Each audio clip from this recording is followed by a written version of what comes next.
eu preciso entender, eu preciso crer que o Deus diante do qual nós estamos é o Deus que pode todas as coisas.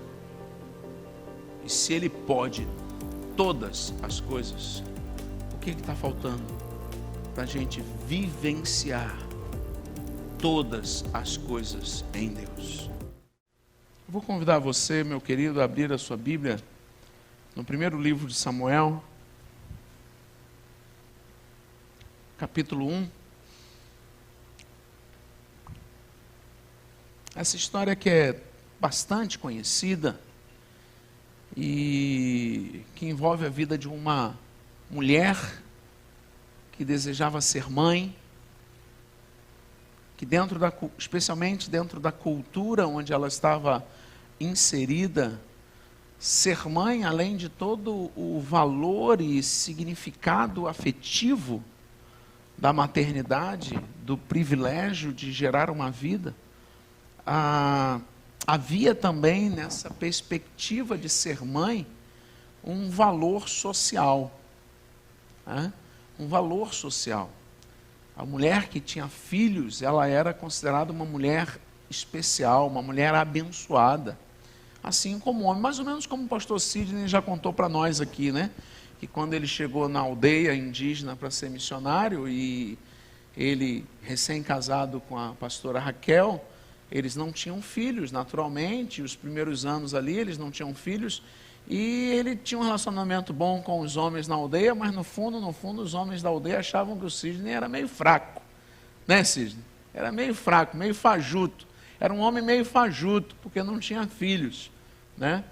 E aí quando veio a Isabel, aí o Sidney ganhou moral na aldeia, né? Aí ele começou a ser reconhecido como um homem de verdade, né? É mais ou menos como em Guiné-Bissau, que nós temos apoiado lá a comunidade evangélica africana. Há uma cultura ainda hoje que quanto mais filhos, mais sinal de bênção de Deus dentro do entendimento da cultura. E aqui nesse contexto, Ana vivia essa mesma ideia, esse mesmo aspecto. Eu quero olhar então um pouquinho esse momento na vida de Ana e estou aproveitando a história dela como uma mulher, nessa luta, nesse anseio, nessa angústia, nesse desejo de ser mãe. Mas eu não quero falar só para mães e só para mulheres, né? Eu quero trazer uma palavra sobre você, para você, querido, para mim, para cada um de nós. O que tem afligido o teu coração?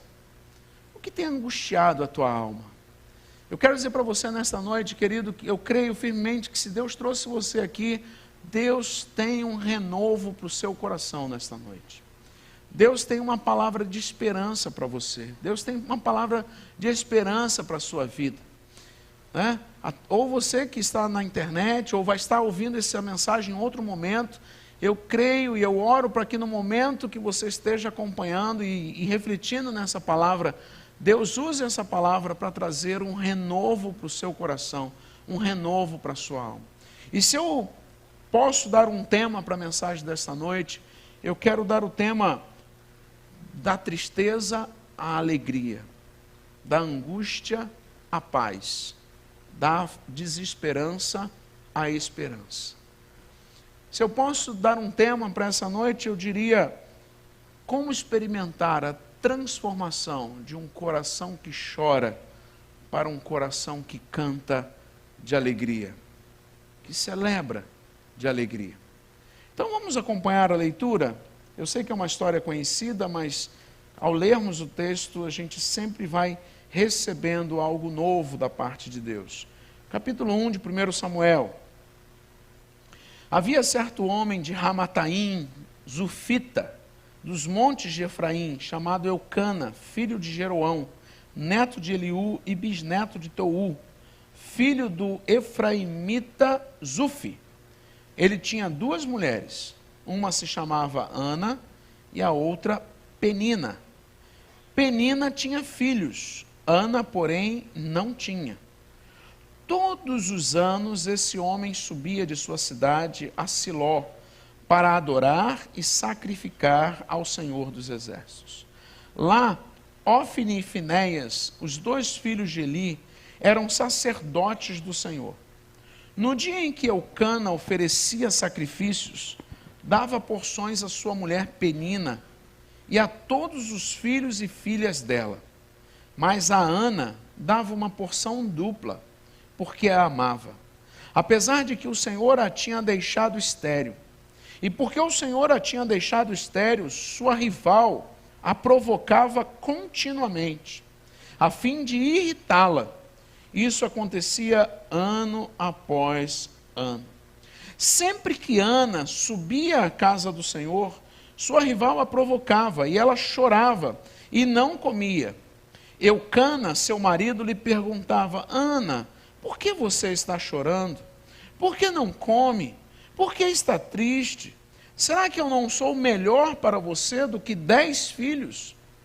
Certa vez, quando terminou de comer e beber em Siló, estando o sacerdote ali sentado numa cadeira junto à entrada do santuário do Senhor, Ana se levantou e, com a alma amargurada, chorou muito e orou ao Senhor.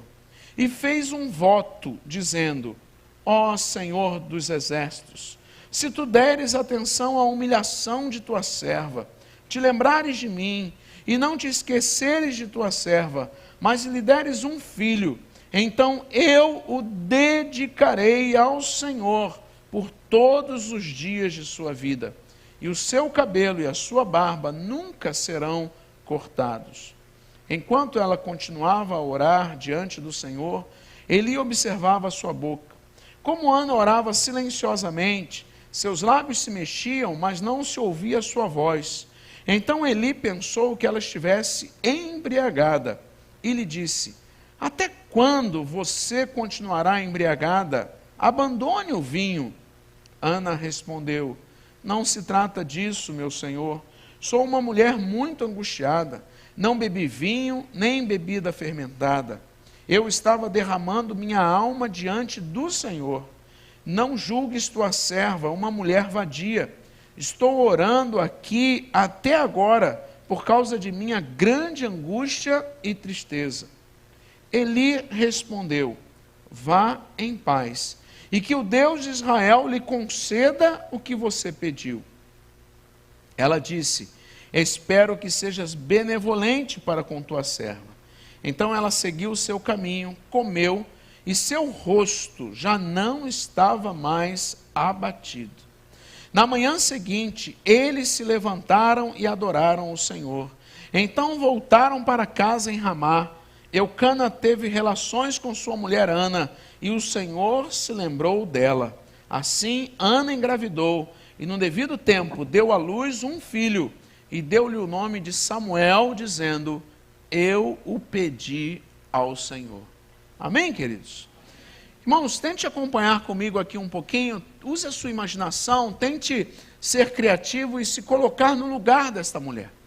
Nós temos aqui uma mulher que ano após ano, a Bíblia está dizendo para nós que ano após ano, ela tem se sentido humilhada, ela tem se sentido envergonhada, ela tem se sentido menosprezada.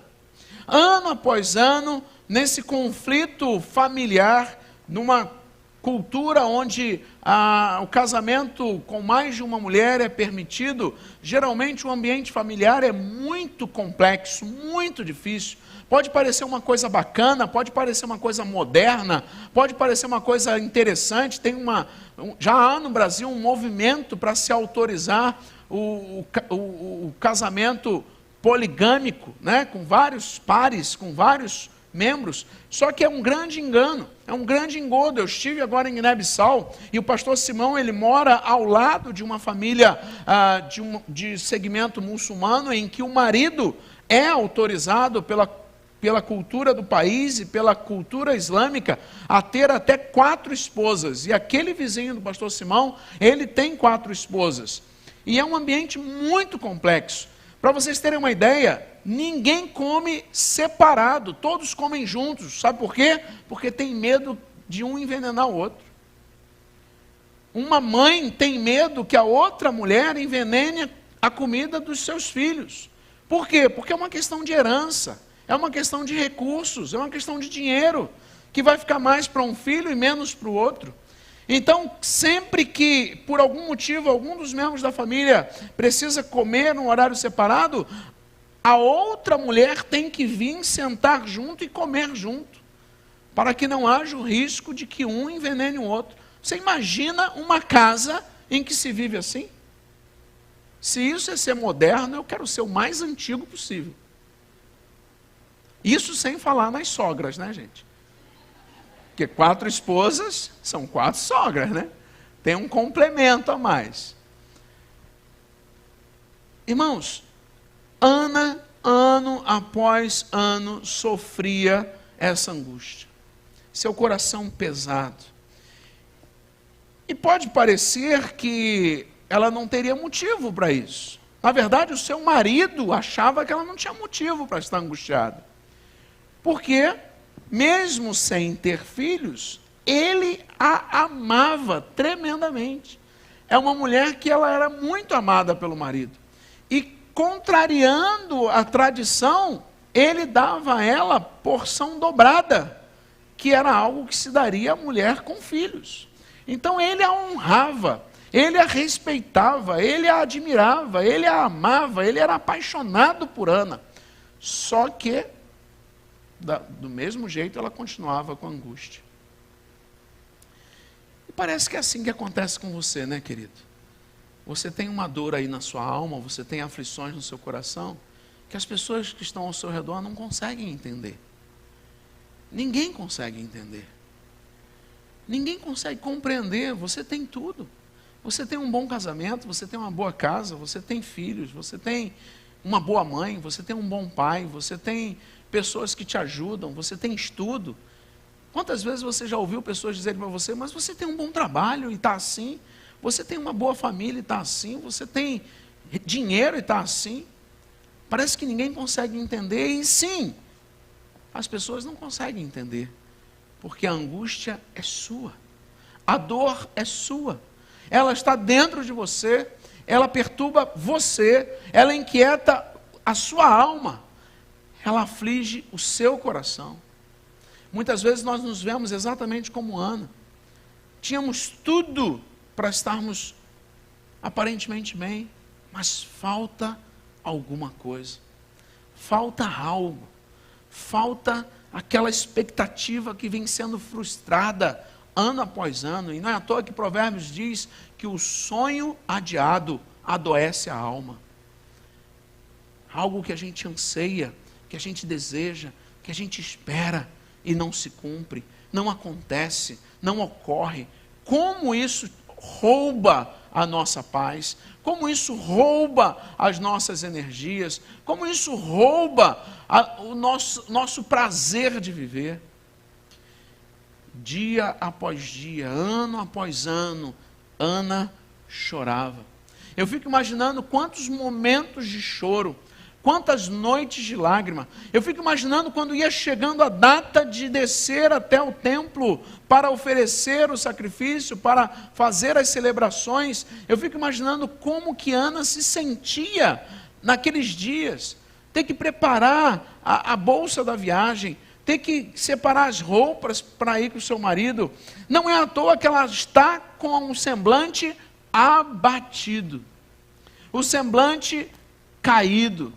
O texto nos diz que quando ela vai embora, e eu vou falar disso daqui a pouco, o seu semblante não estava mais abatido. É um sinal do autor para mostrar para nós que ela estava com o semblante abatido. Ela vai arrastando aquela tonelada. Ela sai de casa com seu marido, sobe talvez num camelo ou num jumento, com as suas trouxas, com as suas bolsas para essa viagem. Que viagem dolorosa! Que dias horríveis, que momento desastroso. E do lado ia outro jumento com Penina, e Penina jogando piadinha, e Penina alfinetando, e Penina ridicularizando, e Penina zombando, e Penina dizendo para ela, você não é de nada, você não é de nada, você é fracota, você é fajuta, olha quantos filhos eu tenho, olha como eu sou boa, olha como isso, olha como aquilo. E aquilo foi corroendo o coração de Ana, foi corroendo a alma de Ana, foi corroendo os seus sonhos, a sua esperança. E isso afligia muito a Ana, numa solidão, numa angústia de alma, como você, que tem dores, que tem aflições, que tem angústias, que tem lágrimas, que ninguém vê. Quantas vezes, querido, você sai e sozinho você chora, porque você não quer que seus filhos vejam, você não quer que seus pais vejam, você não quer que seu marido veja, que a sua esposa veja, você não quer que ninguém veja, porque é sua dor, porque são as suas lágrimas, porque são os seus questionamentos, porque é a sua solidão da alma. Mas algo acontece nessa viagem dessa vez. E eu creio que é algo que precisa acontecer na minha vida e na sua vida, para o nosso coração que chora ser transformado num coração que canta, num coração que exalta, num coração que ergue louvores a Deus. Tem algumas coisas aqui nesse momento que eu creio que são importantíssimas, e eu quero destacá-las. A primeira coisa que eu quero destacar, querido, é que você precisa se render totalmente e irrestritamente aos pés do Senhor. Querido, deixa eu dizer uma coisa para você. Ana foi orar. Você acha que Ana nunca tinha orado sobre esse problema? Será que Ana nunca tinha pedido a Deus uma solução para essa dor? Será que Ana nunca tinha colocado diante de Deus, ao celebrar a sua adoração a Deus, ela nunca tinha colocado esse pedido para Deus? Eu acho que ela já tinha pedido muitas vezes. Eu acho que ela já tinha orado muitas vezes. Mas eu tenho aprendido, irmãos, na minha vida, no meu ministério, eu tenho aprendido numa caminhada, eu tenho conhecido esse outro lado, numa caminhada com Deus, de que há a oração e há a oração. Há aquela oração que a gente faz como bons frequentadores de igreja. Há aquela oração que a gente faz como bons cristãos.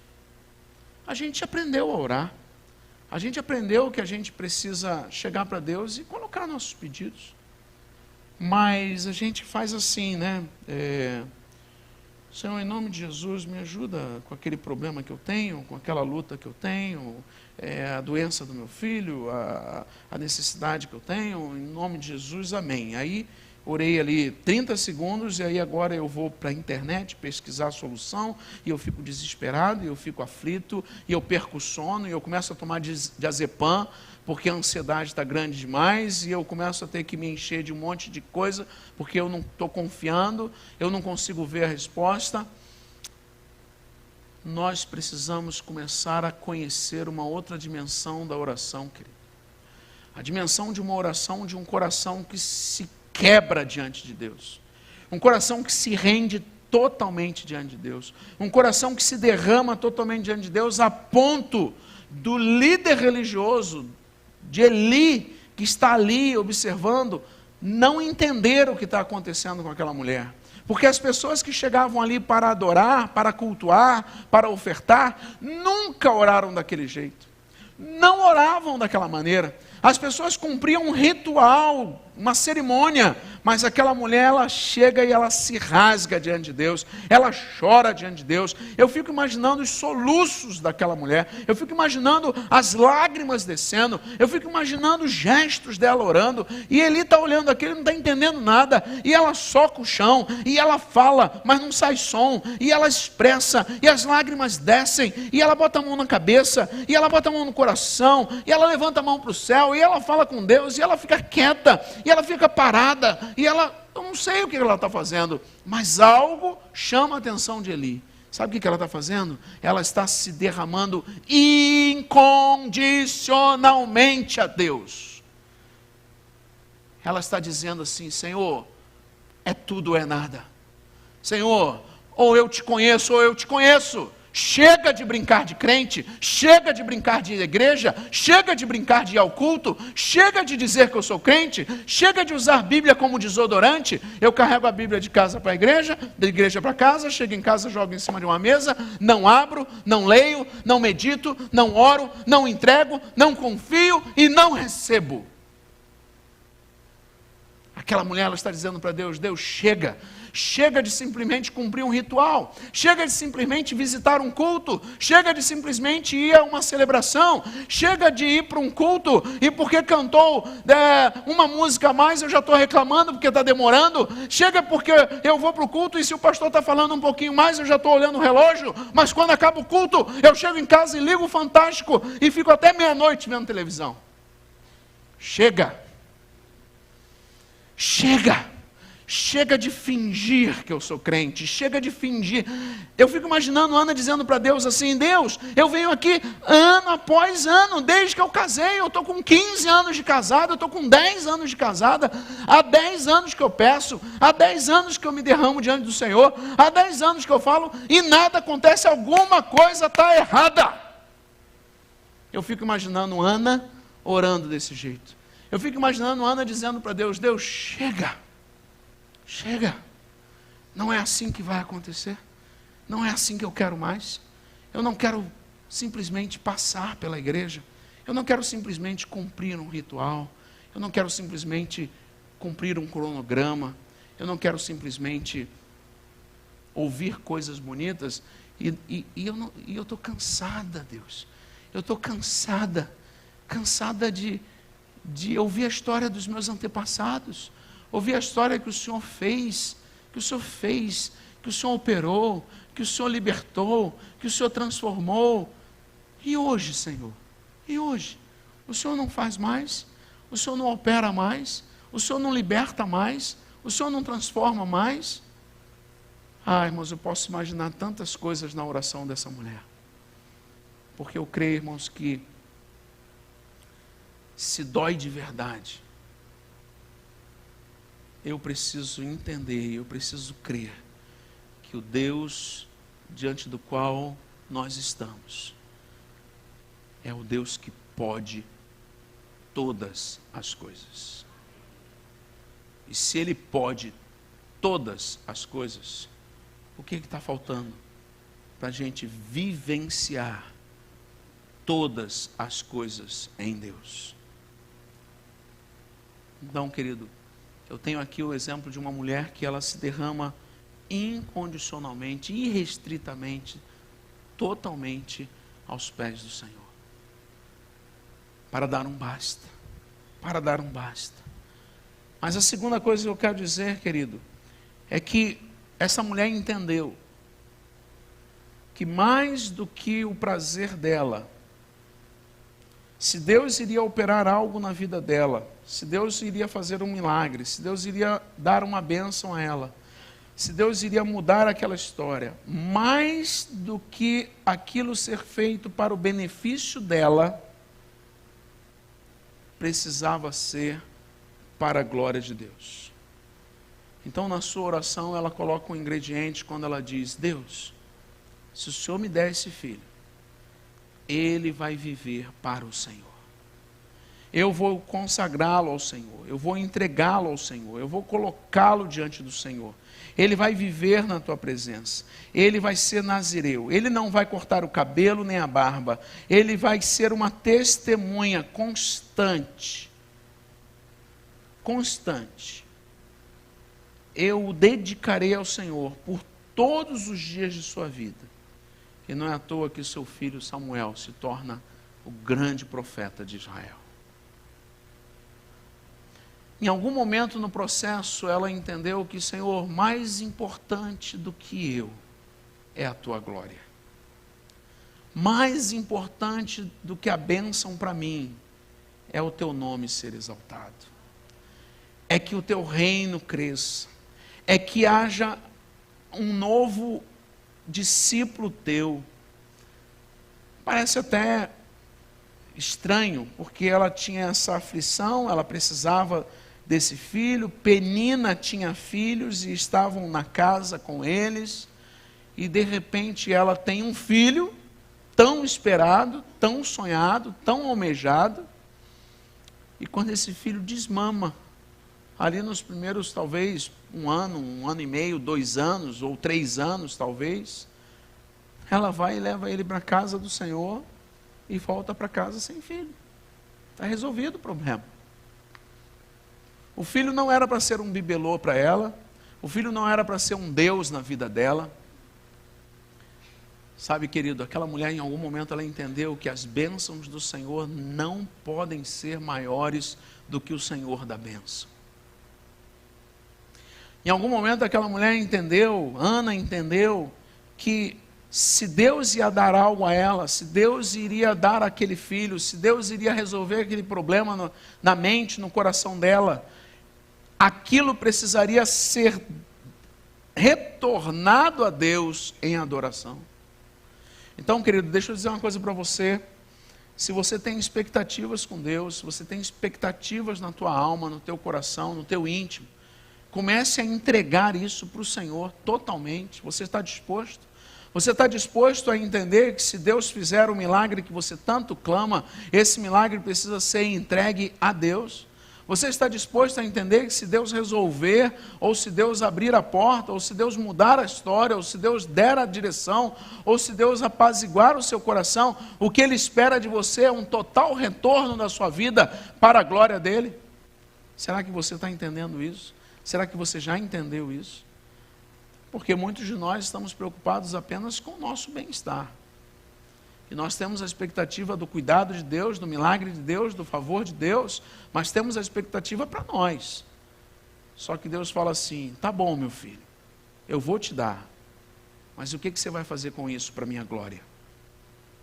Tá bom, meu filho, eu vou abrir aquela porta para você, mas é para a minha glória.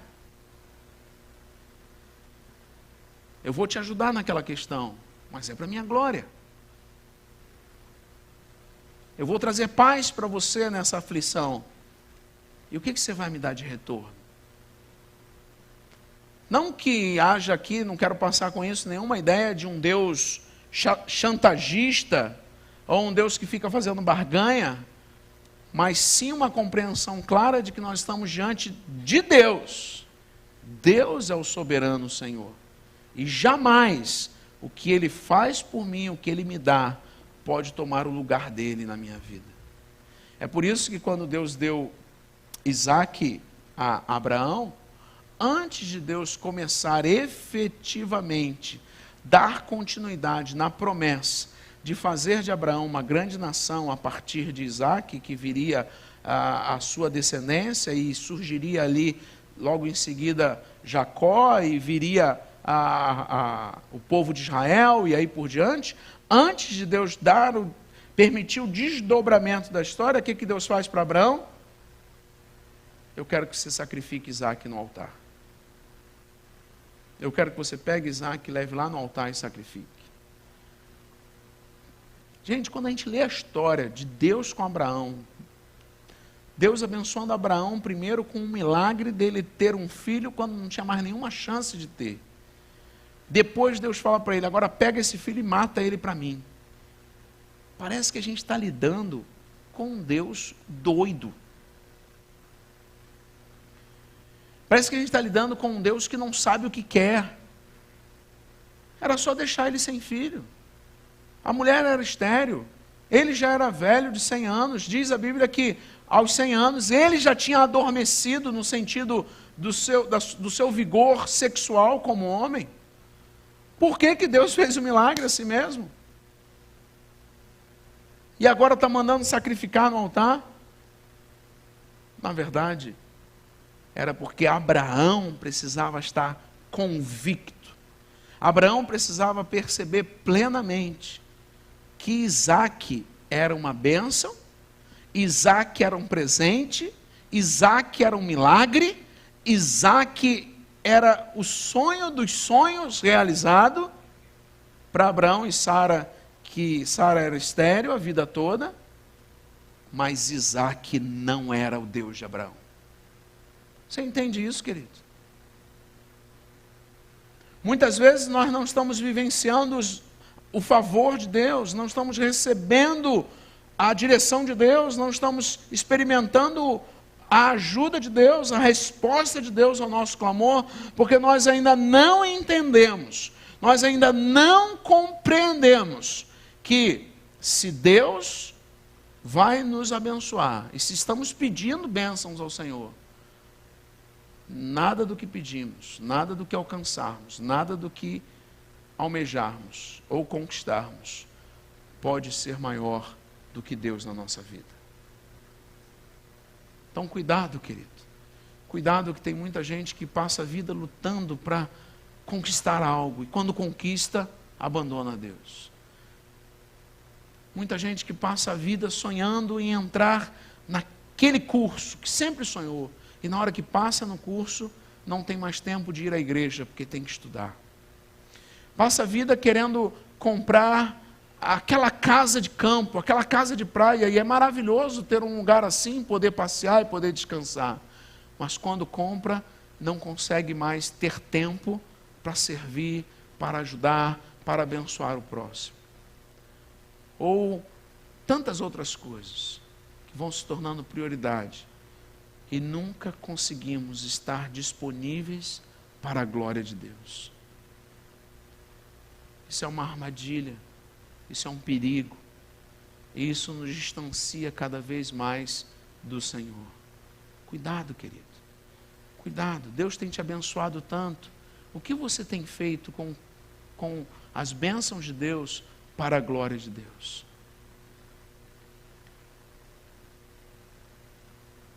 Quer ver um exemplo? Quem de nós está realmente pronto, por exemplo, se o seu filho, que estudou tanto e conseguiu passar por uma boa carreira, por uma boa faculdade, por uma boa escola, de repente esse filho, numa noite, bater na porta do seu quarto, sentar na beira da cama e dizer assim: pai, mãe, preciso falar com vocês. E aí você fica meio assustado, né? O que vem por aí?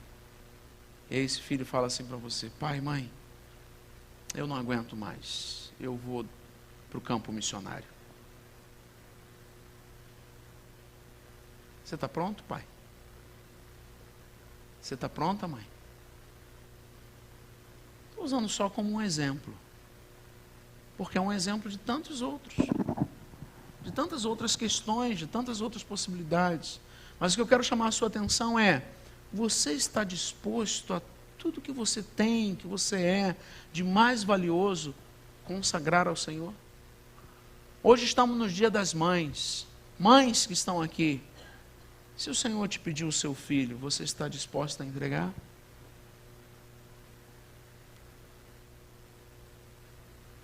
Para Ele? Para a glória dEle? Mas deixa eu dizer uma coisa, querido, só quando a gente entende que Deus é o Senhor, e a gente olha ao nosso redor e tudo que Ele nos deu e tudo que somos, a gente pega e diz assim: Senhor, é tudo para Ti. Quando a gente encontra esse caminho, a gente encontra libertação. Você é totalmente livre, querido. Sua carreira, seu dinheiro, sua casa, seus bens, seus filhos, sua mulher, seus estudos, nada domina a sua vida, porque você é totalmente do Senhor. Você está pronto para viver isso? Você está pronto para experimentar isso? Você está pronto para receber esse privilégio da parte de Deus? De ser dele, totalmente dele. E onde Ele te levar, onde Ele permitir você chegar, o que Ele permitir você conquistar, o que Ele permitir você alcançar, foi Ele quem fez, e é para a glória dEle. Você está pronto? Você quer isso? Porque enquanto você não tomar uma decisão de tudo ou nada, na verdade, querido, eu creio que nessa experiência de Ana, a vida dela muda, e aquele anseio e aquela expectativa de receber um filho que ela sempre teve, não foi de agora, não é a primeira vez, mas ela chegou num nível tal que ela compreendeu que agora é tudo ou nada. Ou ela se entrega por completo a Deus, ou não tem história. Porque Deus não é... A gente não precisa nem dizer que Deus quer ser o primeiro, porque Deus não é outro se não for o primeiro. Ele não é nada na sua vida, na minha vida. Deus não é nada na nossa vida se Ele não for o Senhor. Se Ele não for o primeiro, Ele não é nada. Ou você acha que Deus vai ficar em segundo lugar, em terceiro lugar, esperando a sua boa vontade? Você acredita nisso mesmo? Não. Ou Ele é o Senhor, ou Ele é o Senhor. O que Ele faz simplesmente é parar e esperar, com graça, com amor, por você. Mas Ele não é o segundo, nem o terceiro, nem o quarto, nem o quinto. Ele é o Senhor. Ele é o Senhor. Ou você entende isso, querido, ou você entende isso. Não é mais ou menos, não é de um jeitinho. Ele é o Senhor. E aí Ana está ali orando, e Ana compreendeu isso. Ana se quebranta totalmente diante de Deus, se humilha totalmente diante de Deus, se coloca totalmente diante de Deus. Mas há uma terceira coisa linda aqui que vai acontecer, além de Ana se humilhar, como eu já falei, além dela entender que aquele filho, se Deus iria lhe dar, teria que ser para a glória dele. Mas a gente está diante de uma mulher com um coração cheio de fé. Quando ela começa a conversar com Eli, e ela diz para ele: não, Senhor, eu não estou bêbada, não, eu não bebi vinho, eu estou angustiada, eu estou derramando a minha alma diante do Senhor. Não julgues tua serva uma mulher vadia. Estou orando aqui até agora por causa da minha grande angústia e tristeza. Nas versões mais antigas diz: eu sou uma mulher amargurada de alma. E aí Eli responde. Eli ali na autoridade de sacerdote, de líder, de homem de Deus, ele vira para ela e diz: vá em paz, e que o Deus de Israel lhe conceda o que você pediu. Parece que aquela mulher faz assim: eu creio. Parece que eu quero para mim. Porque diz o texto que ela vira para ele e diz: espero que sejas benevolente para com tua serva. Então ela seguiu o seu caminho, comeu, e seu rosto já não estava mais abatido. Uma mulher com o coração cheio de fé, que se apropriou da palavra de Deus para o seu coração. Querido, quando é que você vai crer na palavra de Deus para você? Quando é que você vai crer no Cristo que diz para você: vinde a mim, todos que estão cansados e sobrecarregados, e eu vos aliviarei? Quando é que você vai crer no Cristo que diz para você: buscai primeiro o reino de Deus e a sua justiça, e todas as demais coisas vos serão acrescentadas? Quando é que você vai crer no Cristo que diz para você: conhecereis a verdade, e a verdade vos libertará? Quando é que você vai crer no Cristo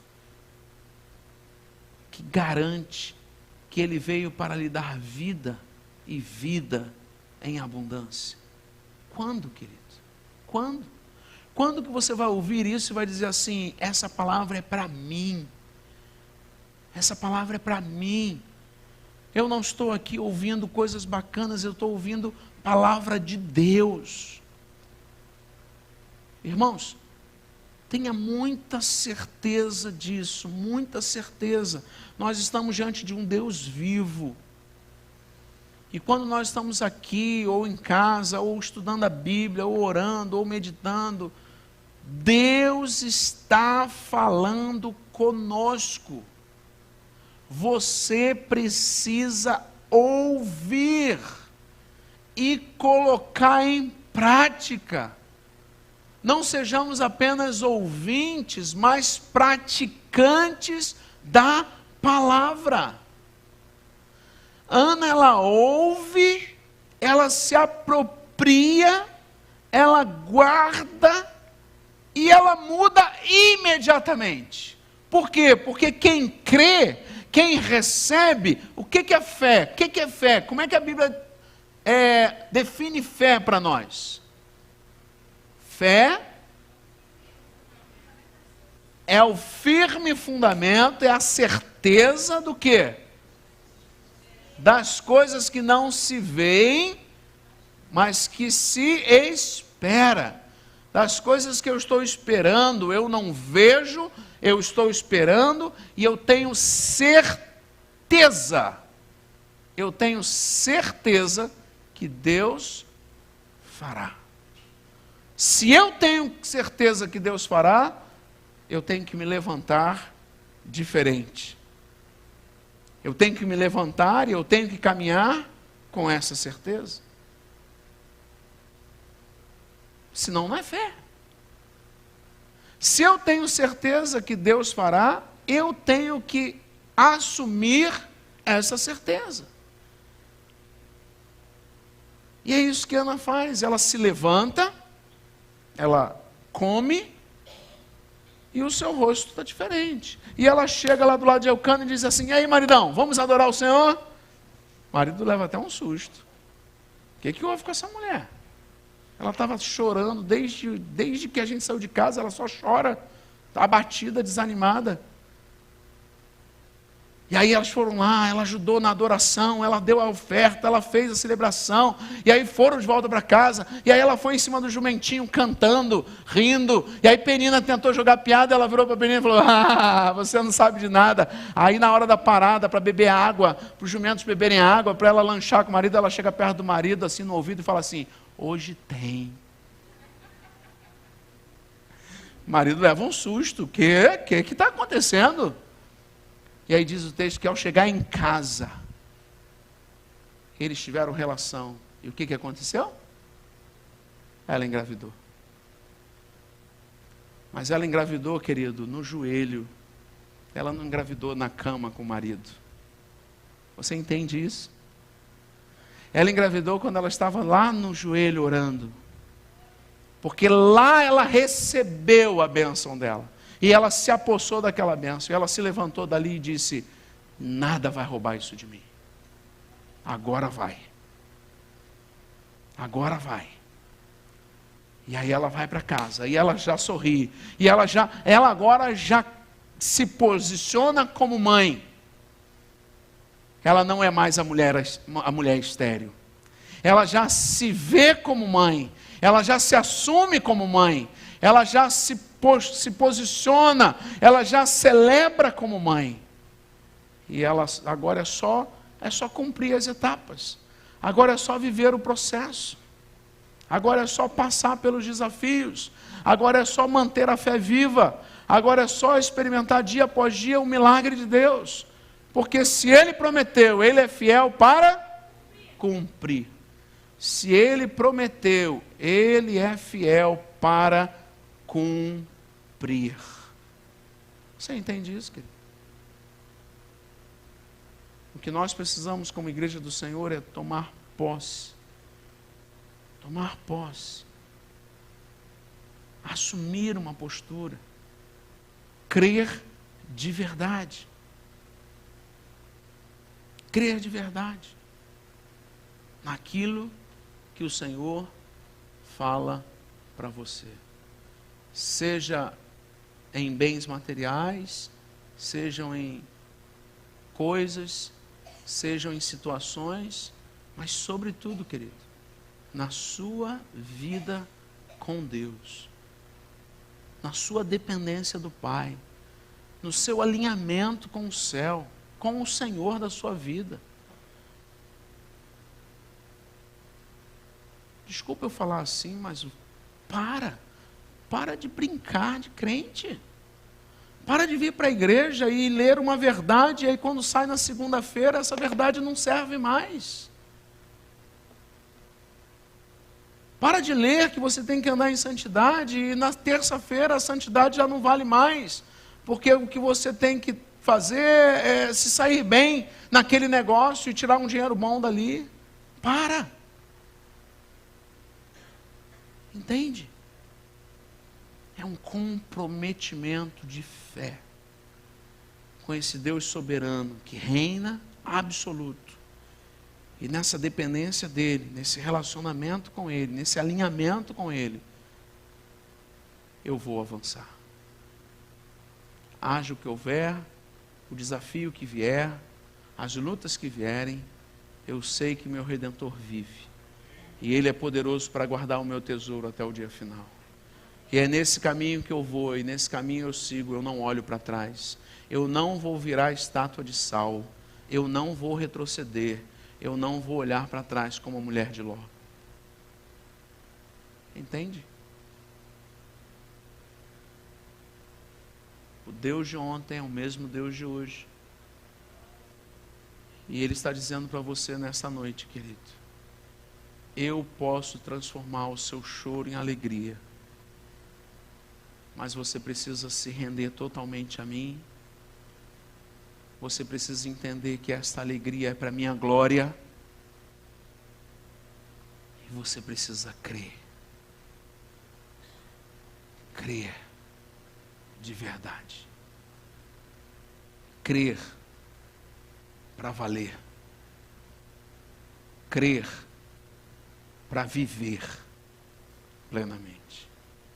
E aí, como é lindo, eu não vou falar disso, mas eu quero animar você a chegar em casa e continuar lendo a história. No capítulo 2, você vai ter a oração de Ana. E ela faz aqui declarações lindíssimas. Eu quero só começar quando ela diz: meu coração exulta no Senhor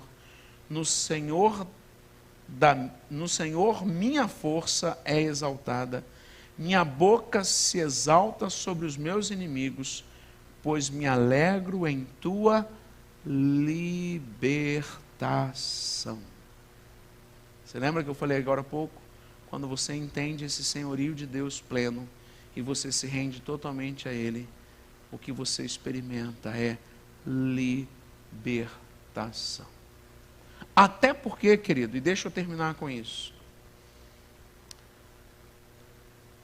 demore o tempo que for para que você veja as situações mudarem, ou talvez você não chegue a ver essa mudança, pode acontecer.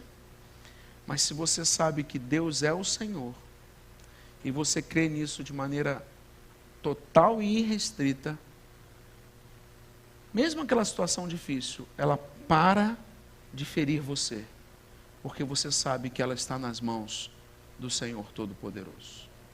Você entende isso? Por isso você é livre. Mas, Senhor, a doença continua. Mas você não é a doença. A doença está debaixo do senhorio de Deus. O marido difícil está debaixo do senhorio de Deus. O filho rebelde está debaixo do senhorio de Deus. A luta no trabalho está debaixo do senhorio de Deus. E se todas as coisas estão debaixo do senhorio de Deus, e eu estou debaixo do senhorio de Deus, eu sou livre. O Senhor que exalta a minha força, me faz livre. Você entende isso, querido? Mas isso não acontece sem uma entrega total ao Senhor. E a entrega total que eu e você podemos fazer hoje ao Senhor, além de uma oração de total rendição, é dizer para Jesus: Jesus, eu me rendo, seja Senhor da minha vida. Assuma o controle. Eu creio que quando o Senhor morreu na cruz do Calvário, o Senhor morreu para me salvar. Eu creio que quando o Senhor derramou seu sangue lá na cruz, foi para perdoar os meus pecados. Eu creio, Senhor. E eu recebo isso hoje. Eu me entrego. Jesus foi livre, querido. Jesus viveu as dores que viveu, passou pelas lutas que passou pela cruz, mas ele estava totalmente livre. A cruz não o deteu. Por quê? Porque ele sabia que mesmo na cruz, ele estava debaixo do senhorio do Pai. Porque o Pai reina eternamente. Como é que está seu coração nesta noite, querido? Deus te convida nesta noite a uma rendição completa, a abrir mão do controle, abrir mão do seu achismo, abrir mão de você mesmo, abrir mão de tudo, de todos, para dizer: só o Senhor é Deus. Você gostaria de falar isso para o Senhor nesta noite? Senhor, eu quero que o Senhor reine absoluto na minha vida. Eu quero que o Senhor seja o Senhor pleno na minha vida, no meu coração. Você gostaria de falar isso para o Senhor? Eu gostaria de orar por você. Se você quer falar isso para o Senhor, levanta a sua mão onde você estiver. Deus abençoe, meu irmão. Deus abençoe. Mais alguém gostaria de dizer isso para o Senhor nessa noite? Senhor, eu me rendo. Eu reconheço que só o Senhor é Deus. E eu quero estar totalmente entregue em tuas mãos. Mais alguém gostaria de dizer isso para o Senhor? Levante a sua mão onde você estiver. Eu gostaria de orar por você. Há mais alguém que gostaria de falar isso para o Senhor nesta noite? Talvez você seja um crente em Cristo Jesus, membro até desta igreja ou de outra igreja nos visitando, mas você está entendendo essa noite que você precisa entregar a Ele. Você precisa se render ao senhorio totalmente de Deus. Esse é o seu caso, querido. Levante a sua mão onde você estiver, pois eu gostaria de orar por você. Eu gostaria de interceder pela sua vida. Há mais alguém? Eu não vou insistir muito, é uma hora grave, é a sua hora. É você e Deus, é o seu momento. Mas eu gostaria de interceder por você. Não dá mais simplesmente para vir à igreja, voltar para casa e nada acontece. Nada muda. Nada é transformado. Não dá mais. Deus quer coisas novas para a sua vida. Deus quer te dar um novo sorriso, querido. Deus quer te dar um novo cântico. Deus quer te dar uma nova esperança. Mas para isso você precisa tomar uma decisão. Ana teve coragem. E ela foi lá. E ela se prostrou. E ela se rendeu. Você quer fazer isso hoje? Levante a sua mão onde você estiver. Eu gostaria de orar por você. Deus abençoe, meu irmão. Mais alguém gostaria de dizer isso para o Senhor? Senhor, eu quero render a minha casa, a minha vida, meus filhos, meus projetos. Deus abençoe, meu irmão. Meus planos, tudo. Eu quero render ao Senhor. Mais alguém gostaria de dizer isso para o Senhor? Deus abençoe, meu jovem. Se Deus está falando ao seu coração, querido, é a hora do Senhor com você. É o seu momento. É a sua experiência com Deus. Experimente. Experimente para ver o que Ele vai fazer com você. Tenha coragem. Ele ama você demais, querido, para deixar você permanecer como está. Ele quer mudar a sua vida. Mais alguém quer falar isso para o Senhor? Levante a sua mão onde você estiver. Deus abençoe, querido. Deus abençoe. Deus abençoe. Eu sei que é uma hora grave. Eu sei que é uma hora de luta, é uma hora de decisão. Mas Deus pode transformar a sua história. Nós não vamos cantar. Quero ser um pouquinho mais breve, até por causa do horário. Eu sei que foi um dia de movimento para todos nós. Mas eu não posso encerrar sem orar por você. Então eu queria te pedir, você pode vir aqui à frente para a gente orar junto? Você que levantou sua mão, ou que não levantou, mas que queira vir, vem aqui num instante para nós orarmos. Eu quero orar com você, eu quero apresentar você ao Senhor, quero me unir a você em oração e clamar junto com você ao Pai. Pai, olha para mim, olha para nós aqui. Mais alguém quer fazer essa oração? Venha também. Dê esse passo, saia do seu lugar. Venha até aqui. Eu gostaria de orar por você. Se mais alguém quer, saia do seu lugar e se coloque diante do Senhor. E diga para o Senhor: Senhor, toma a minha vida, conduz o meu caminhar, sustenta o meu coração, fortalece a minha alma, muda a minha experiência com o Senhor, muda a minha caminhada com o Senhor. Mais alguém quer falar isso para o Senhor? Nós vamos orar. Pedir à igreja que feche seus olhos nesse momento, esteja intercedendo por esses queridos que estão aqui. Nós vamos clamar ao nosso Deus. Pai, em nome de Jesus, louvado, exaltado, engrandecido, Senhor, seja o Teu nome. Grande é o Teu poder, Pai, grande é a Tua majestade, grande é a Tua graça. Senhor, por isso, em nome de Jesus, o Senhor conhece o coração desses queridos que estão aqui, da mais jovem ao mais experiente, as lutas, as experiências, a caminhada com o Senhor, os desafios, os sonhos, os questionamentos.